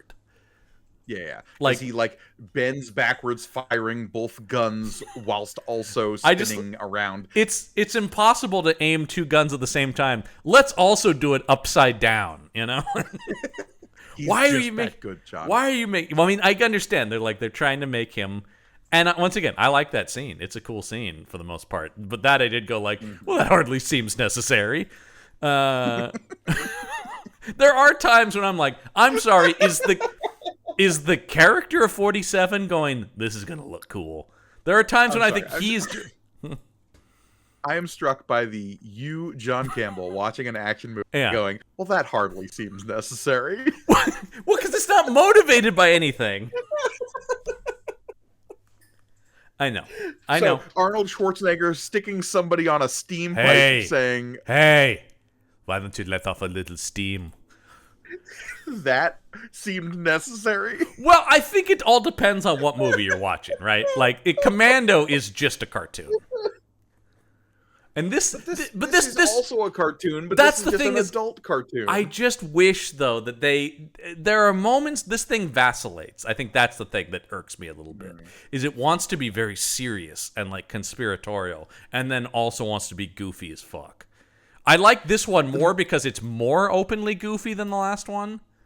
The minute Katya, like, is tied to that chair in front of the turbine that she has to escape from because Agent 47 is like, well, you can't learn to use we're full on in a cartoon right now, at that you're point. Useless to me. That scene is where we fully leave reality. Yes, 100%. And I was like, okay, now I'm actually more into this movie now that it became a superhero story. Absolutely, because that is insane. Where he's just like, you better figure this out or you're going to get sucked into that jet engine, lady. And then she flips around and throws the chair and you're just like, oh my. And then she does it. And I love that he's not even watching. He's just outside going, I'm just going to wait for her to come through that door. And there she is. His line when she gets out was like, yeah, that could have been faster. Yeah. A little slow on that, but all right. That's a B-. At which point she's it's a B- escape. Okay, note taken, will improve in future. Yeah. I'm just saying I would have got out faster. That's all I'm saying. And I probably would have done a back bend and a... But, like, that becomes a runner going forward because, like, there's the whole scene where she has to escape the airport and he's like, could have been better. Yeah. Well, pick up the pace there. Can I say that I kind of feel... I mean, the guy's got a fine career or whatever, but I feel kind of bad for Rupert Friend because I'm just looking at a picture from the premiere of this where he's signing red neckties for people, which is kind of cool. But I was just going like, this was definitely going to be like, here it is, Rupert Friend's ticket to the A-list, baby. And, Rupert Friend is never, no offense, the A-list barely exists anymore, right? I mean, it doesn't, it's an interesting thing. There's this whole theory that movie stars don't exist anymore. I don't fully subscribe to that. I do think it's a different world of film. I think there are still movie stars, but... Because, like, later this year, he's going to be in a Jurassic movie with ScarJo. Yes, yep. Like, he's doing fine. And dollars to donuts, he's going to be crooked in that. His name is Martin Krebs. His character's name is Martin Krebs. He's going to betray everybody. That's happening. Are you saying the guy who's looking to exploit dino DNA might be up to good? I'm saying I think that, yeah, absolutely. Where he's like, we have to find these mysterious dinosaurs. No, he's a very, like I said, he's actually an insanely good actor. He's so good in the Wes Anderson movies because he's also in the Phoenician Scheme this summer, also with Scarlett Johansson, who's part of the Wes Anderson crew. He's in that. He was also very good in a small but really fun part in Companion. If anyone saw the robot movie, it's a very good movie, and he's super fun in it, playing a weird Russian guy. No, he's a character actor, but I think this was definitely seen as like my time to shine, baby, because he had popped big on Homeland, and that's definitely what got him this, which was also a Fox produced show, and he had played in that like a cool spy guy, right? And so I think that was definitely like, oh, get that guy. People like him on Homeland, and I actually think he does a decent job here of playing. He is much closer to the video game 47 than Oliphant. Now, a lot of that is the script. And also, just once again, it's not that Oliphant can't do that, but it's just like, why? Why would you get a guy so naturally charming. Oliphant can't turn off a certain level of charisma that he has, That which guy he uses to great effect in other characters he plays. Yeah, there's a reason that there's a reason Justified was so popular, right? Because he's wry and witty and also a badass, but in a different way. But Friend can bend his performance to be this kind of like very turned off, kind of focused killing machine in this movie. I mean, the fact that it's not a movie star performance actually is kind of what works about it, right? It is a more character actor-y performance. And I think he's good here. And, he's also wonderful in The Death of Stalin. If people have seen it. Which is a great movie. People should check out Death of Stalin if they haven't. Hilarious film. Actually, is Bechdel also in that movie? That movie is just like top to bottom character actor. So it's a parade of character actors, which is great about it. I don't know if he is, but Hines might be. Richard Brake. I mean, a lot of great people. Jason Isaacs is really good in that. I actually think Rupert Friend and Jason Isaacs, as I say that, are kind of similar actors. They're both. They both can. They both tend to sort of fall into like British bad guy, but they're both really talented guys who can kind of modulate those performances as necessary. They're really solid, just solid actors, if not, superstar leading men. But they're anyway. This movie's not great. Again, this movie is like not really trying to make him the leading man, which is so interesting. That is even weirder to think. I don't know if it was the exact same script, but the idea that at some point this is going to be Paul Walker, I can't imagine Paul Walker being like this in a movie. Yeah. Who knows? Like if this, I mean, we firmly suspected that like whether or not Skip Woods is. I don't know. I hate to like shit on like writers who I've never met. I don't know. And also, as we know, studio films, it's so hard to pin down like that's the script they wrote and shot. Probably not. Yeah. I mean, it is unfair that he is attached to a lot of movies I don't like. But we just talked about this when when we were if you listen to our episode about Street Fighter Legend Chun-Li. Michael Listman and I talked about the guy who wrote that movie. Interesting, we were just talking about this. Now showrun Shogun. And so you're like, wait a minute. Which, that show's phenomenal. Right. And you're just like, oh, right. Because he was hired to write The Legend of Chun-Li and maybe got rewritten. The other one I always bring up is Craig Mazin. I think I brought that up on that episode, who now showruns Last of Us. The first chunk of his career, he's writing those like movies. He wrote like Scary Movie 5 and Epic Movie. Those are horrible. Yeah. And now he's one of the best writers on television. It really is it's a job. He was asked to do a thing, Yeah. How good was this ever going to be? I mean, here's the thing about this. I do agree that Hitman is a tough thing to adapt, but I still think, having seen both of these, there is still a better Hitman movie. Maybe not a perfect Hitman movie, but you could do better than these. I guess here's my question for you. Studio says we're doing Hitman again. Yeah. John Campbell, we want you to write the script. Yeah. Is Agent 47 your protagonist?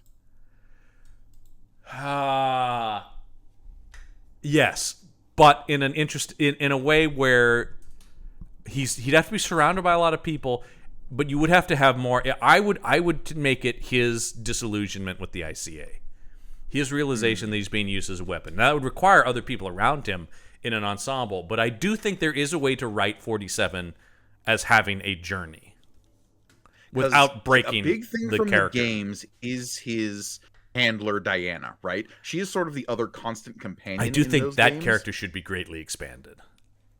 The idea that we have, like, neither of these movies really leaned on who is the handler of the emotionless killing machine, and what does she think about all of them?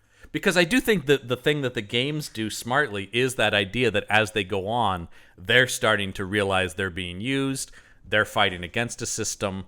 I think that's your movie. I think that is the most... And you can get into this idea of this guy... I think the way to make him a protagonist is this guy sort of waking up to his own humanity. Now, you don't have to go so far and have him fall in love or anything like that, but the idea about, like, he's starting to feel empathy for people. And that 47 is maybe someone who's also part of the organization, recognizing that in the killing person she is handling, and maybe encouraging it or allowing room for him. Don't have them fall in love, because I can see a studio going that way. But no, it is just like their growing disillusionment, and the idea that like really make 47 the anomaly, where it's like we've never had this issue before. There's something different about 47 that makes him not just one of an assembly line of these guys. I think that's key to it. Treat it, this movie sort of hints at. That's the thing that's frustrating about this movie, right? It's like this movie gets close to doing that. Mm-hmm. But it's so much about Katya, which is not necessarily a bad idea, but I think the fake out is the mistake. I think having her spend so much time with Quinto robs us of what should be this relationship between her and 47, but they want to do this fake out that is, as we talk about, kind of pointless because the movie's called Hitman Agent 47. The reason I'm breaking this down is because we're not going to get another Hitman. No, the last I heard, there was some interest in doing it as a streaming series because, of course, now following Last of Us and Fallout, every single big name video game franchise is up for development as a TV show. Yeah, and something as the lead investigator on this.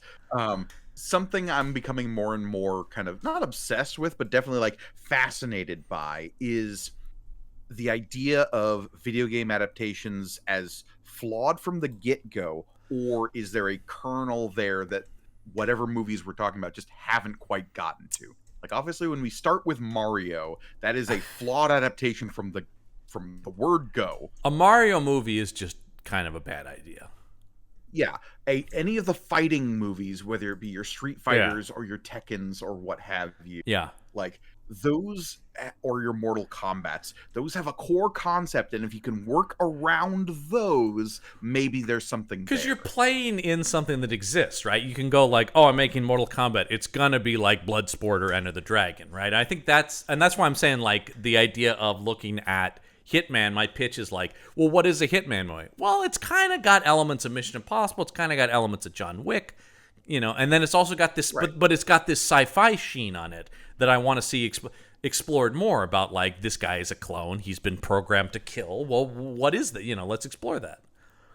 And with Prince of Persia, it was a matter of overcomplicating things, trying to, like, really create a world and a franchise from minute one. I would say, that's a problem in movies in general, right? And it becomes a problem in the video game movies because obviously video games, a lot of these are franchises. But this movie definitely does that. It's putting the cart before the horse. It's going, this is all set up for something else, and I think audiences can sense that. I think you can get that.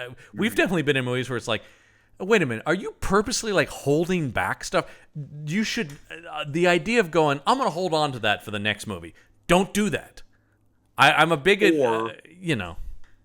coming at these with the, like, I mean, we'll get to it in a few episodes when we talk about Warcraft. But the idea that like you go so hard on a like world that like, there's no emotional attachment. That there's going to be like a 3 or 4 movie arc, and like you do that at the belittlement of your first movie. Yeah, I think we'll talk. The big thing to talk about with Warcraft when we get there, which is actually coming very soon. I know. Excited. Is looking at that compared to, I think the better example of that is the Dungeons and Dragons movie, right?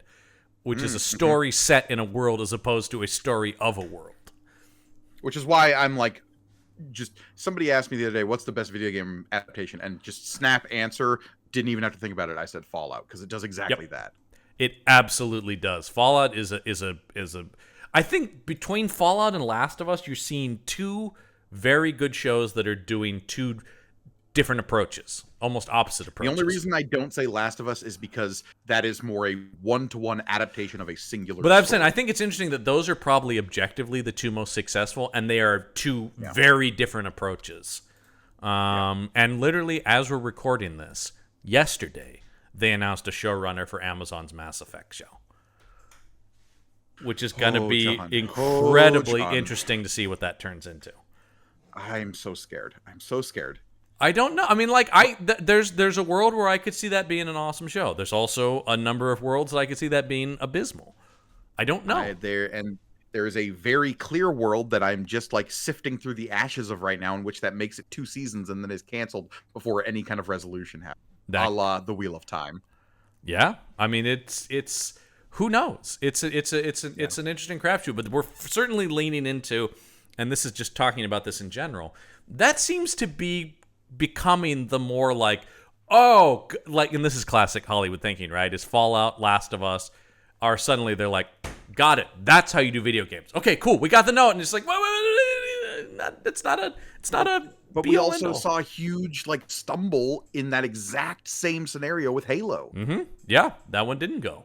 It's an interesting thing, but it's sort of just like, got it. Because they're doing, Amazon's also doing God of War, and I don't even God of War is such a minefield because the only reason those reboots are so powerful is because of the setup you have in those early 2000s games. I'm curious to see what that is. That's Ron Moore show running. I have a lot of faith in him.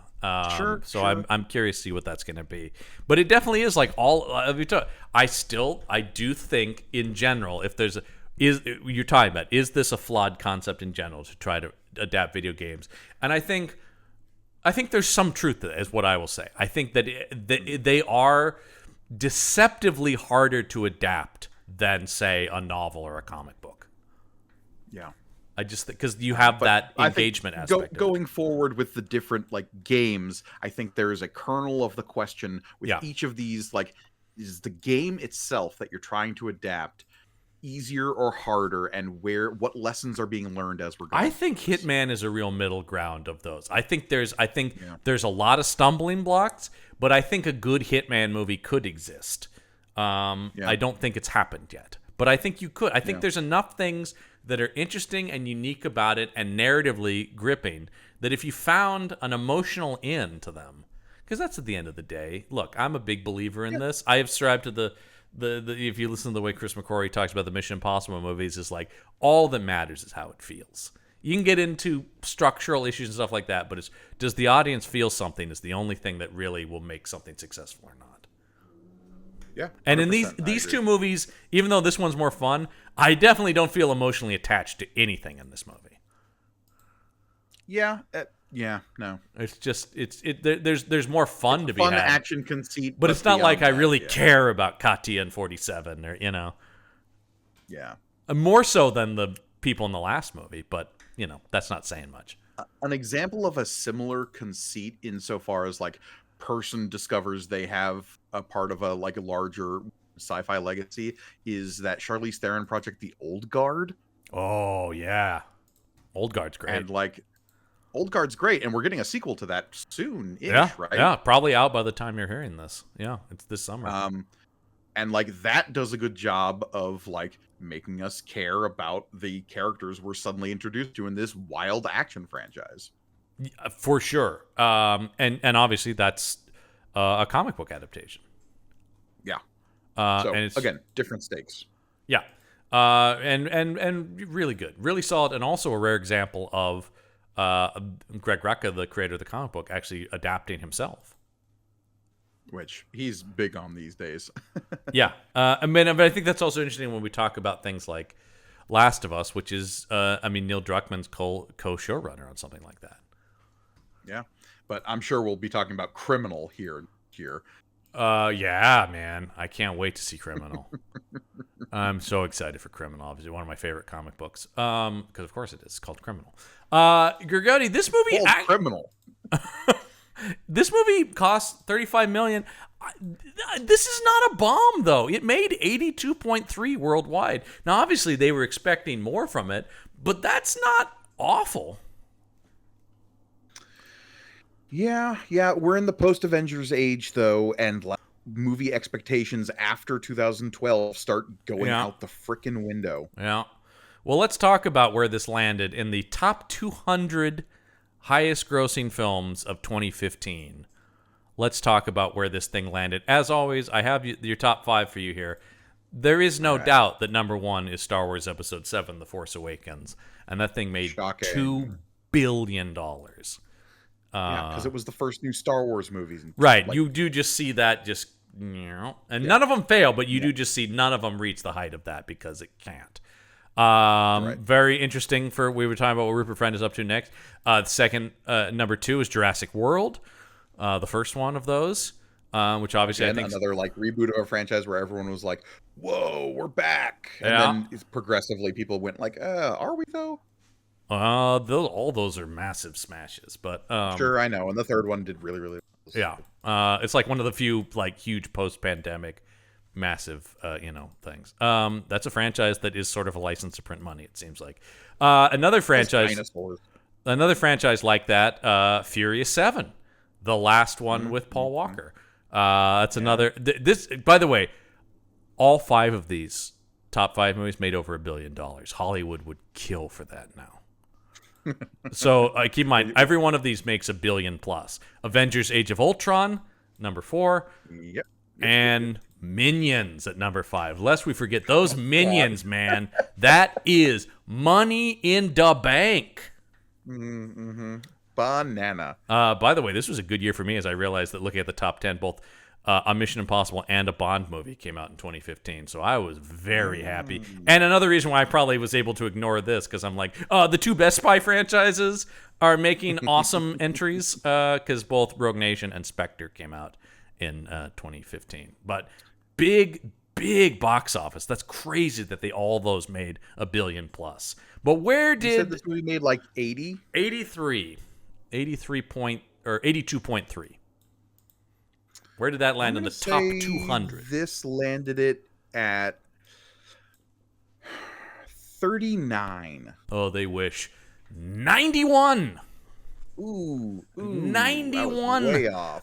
Keep in mind, this is all pre-pandemic stuff, and box office is a booming at this point. It's a different time. The idea that making 82 million might get you in the top 20 today.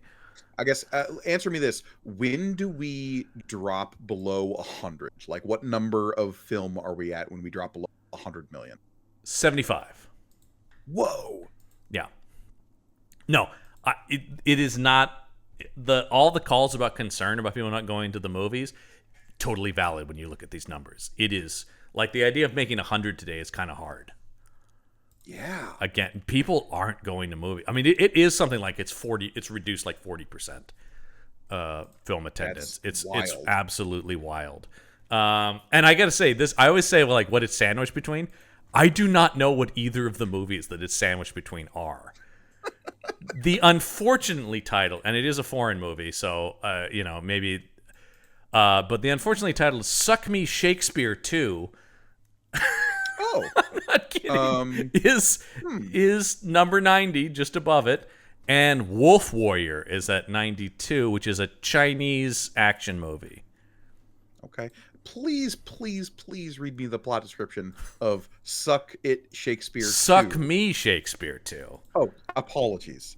Suck Me Shakespeare. Mr. Mueller and his class are taking a school trip to Thailand to strengthen the reputation of their school.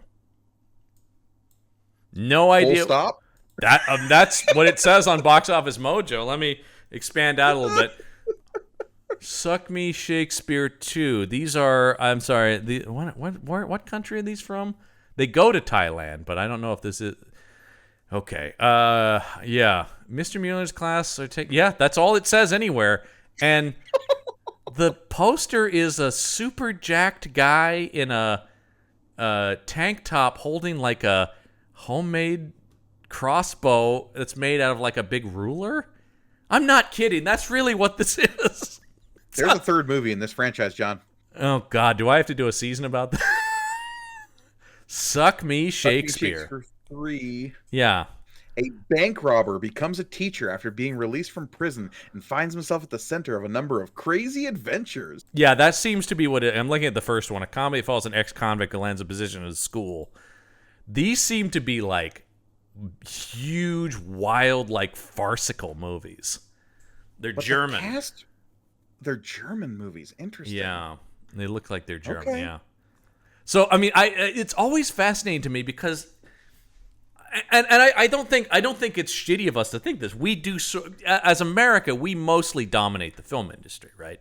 In terms of, but it is interesting that yes, other countries have big, huge hits that just never come here. I don't think either of these movies that I mentioned ever came out in the U.S., but yet they're hits just in their home countries. It is an interesting thing to think about. And this is a franchise that is like has a singular voice and writer director. Yeah. Or a Tagtekin. I mean, these apparently are massive in Germany. Okay. But people in the comment and a lot of the reviews I'm reading are just like, look, if you're not German, this won't comedy. We always talk about comedy does not travel well. Comedy, whether that's America to foreign countries, like societal and social references, right? So it's just like I'm sure we would watch if we were to watch this movie, we would just be like, what? Is that okay? Like that's always a thing, and American comedies don't travel well if they're not like animated stuff, right? Or big, huge, broad stuff like that. But like Apatow movies don't make big bucks in China. Right. They don't get a Seth Rogen, you know? Anyway, okay, sorry. Let's look at some highs and lows before we get out of here. Okay. Here we go. This comes to us from Iden Vinter 123. You want to take your best guess at what the vibe of this will be? I know you like. Are we starting with the high? We're starting with the low. Start with the low. I think the vibe on this one is going to be, this is a movie that killed my mother. It progressed her cancer into the brain. It was so bad. Yeah. I think that the main actors of this film don't speak English originally, and I dislike the color red so much that it made my eyes bleed every time I saw the tie. I like the idea of this movie so bad it's metastic. That really gets me. This movie actually worsens cancer. It doesn't give you cancer, but if you already have it, it's going to make it worse. All right. No surprise. I will say there's none of that is, by the way, in the review, of course. But you will not be surprised that just based on the title of where this is going. First play the games, then watch this pile of garbage. That's the title of the review. Let me say, for the record, that I finished Hitman Absolution twice. One of my favorite games ever. This movie adaptation is absolute garbage. I'm just going to back out for a second. This movie is kind of very loosely related to the plot of Hitman Absolution, which has him protecting. Absolution has him protecting a young woman. Yes, who's connected to the agency in some way. The details are different. I don't remember exactly, but like the basic structure of 47's plot in this movie is similar to Absolution. That's why this guy being like a super assassin in that one. I don't remember exactly. Once again, anything prior to the 2016 reboot is a little hazy for me. Anyway, sorry. Let me get back to this review. I saw a few people saying that they never played the games and they enjoyed the movie. Well, if you would have played the damn games, you'll know why this movie is god-awful. Let's begin by saying that the only real similarity between the movie and the games is that they both feature an assassin named Agent 47. That's how bad of a movie it is. Other than that, this movie is confusing, stupid, boring, truly awful, and barely an adaptation. Now let's start the rant. By the way, he hasn't started the rant yet.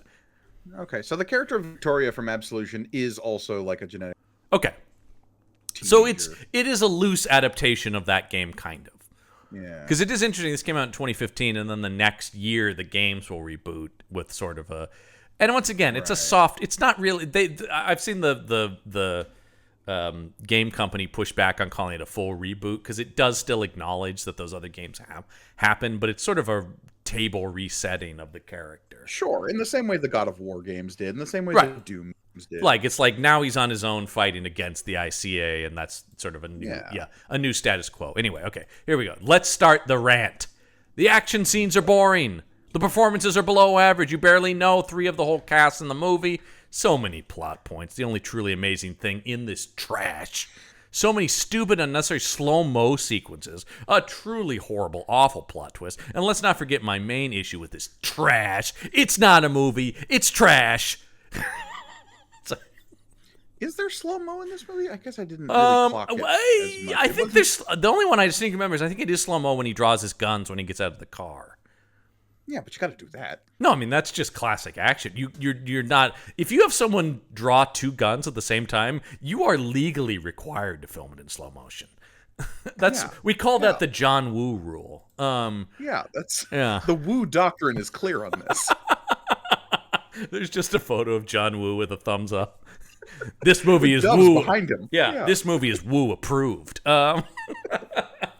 Okay, you get absolutely no background story of Agent 47, and the even worse part is that all the kills Agent 47 does are in no way silent. You only see him put a silencer in his gun.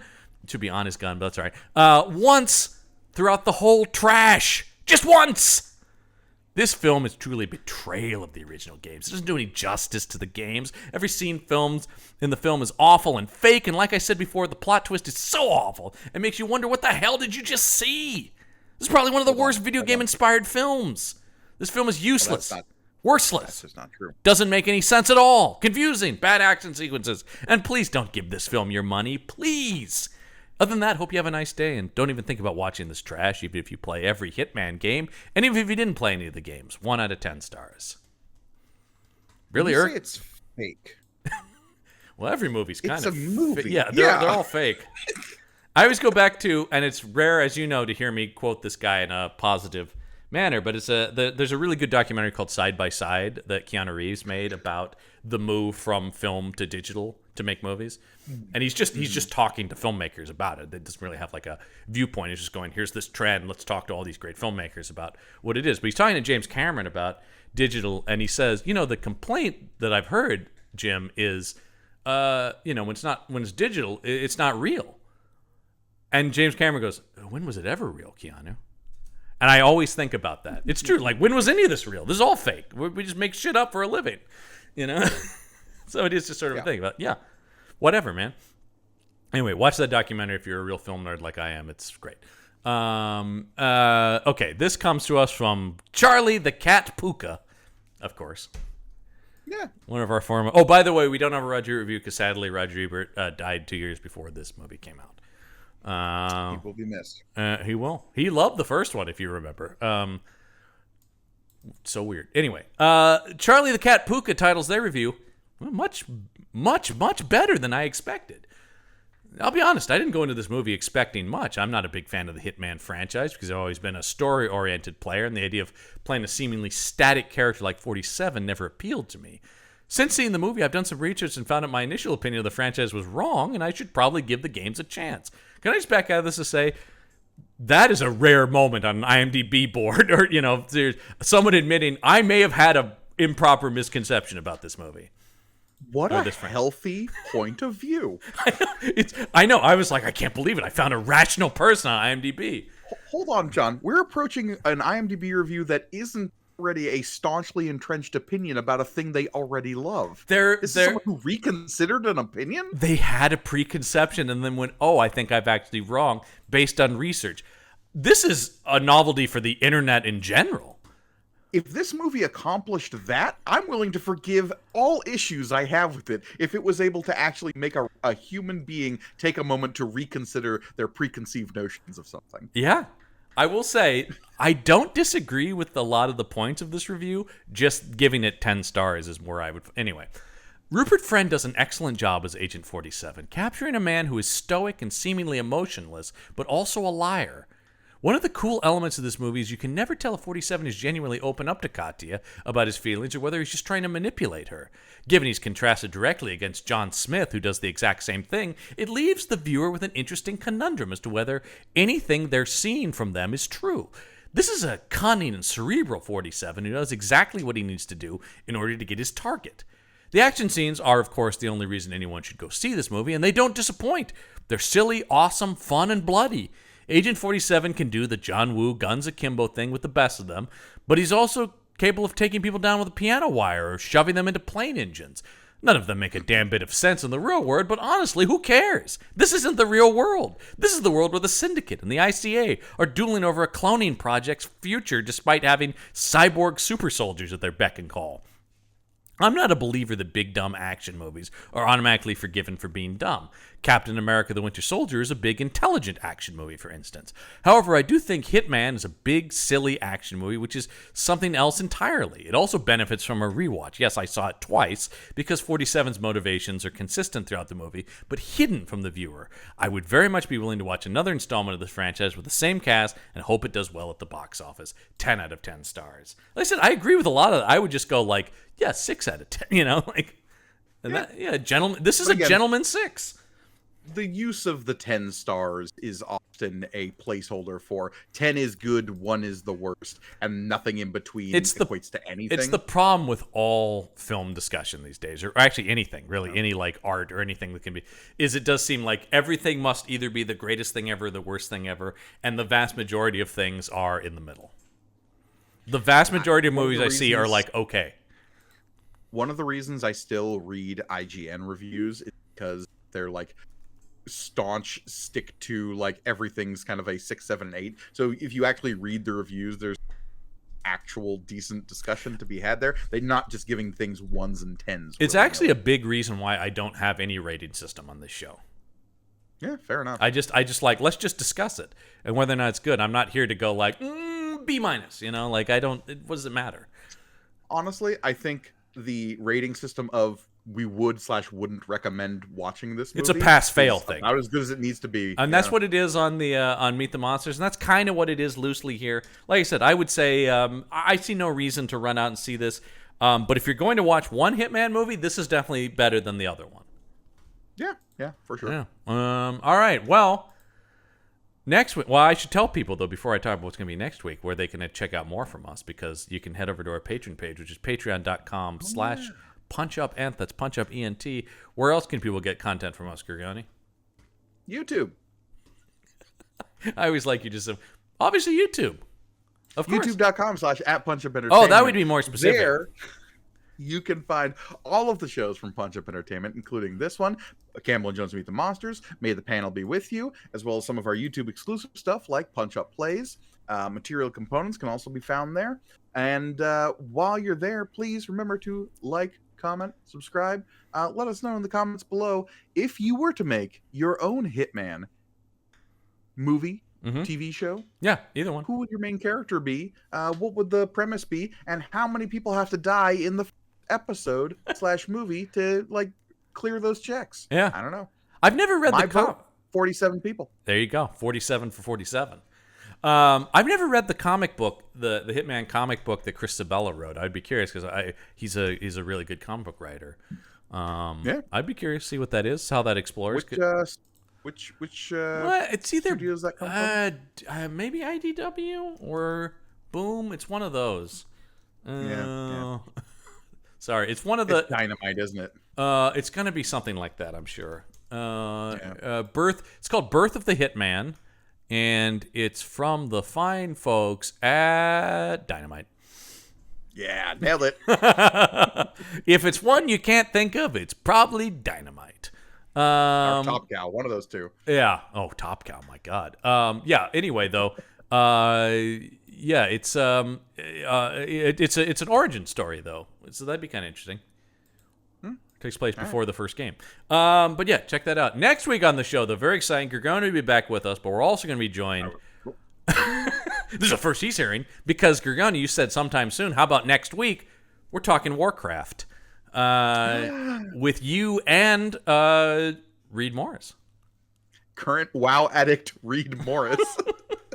It's actually, there's no podcast. It's just an intervention. No, look, I think it's actually a very interesting spectrum because, John, you've like never played World of Warcraft, right? I've never played World of Warcraft. I played the first 2 Warcraft PC games when they were just, okay. I played those, but I never played it once it became a online, MMO. Sure. I am a look. One never stops being a WoW addict. You simply learn to manage the condition. You just take it day by day, one day at a time. I'm a non-active WoW addict, and you're a recovering WoW addict. Yeah.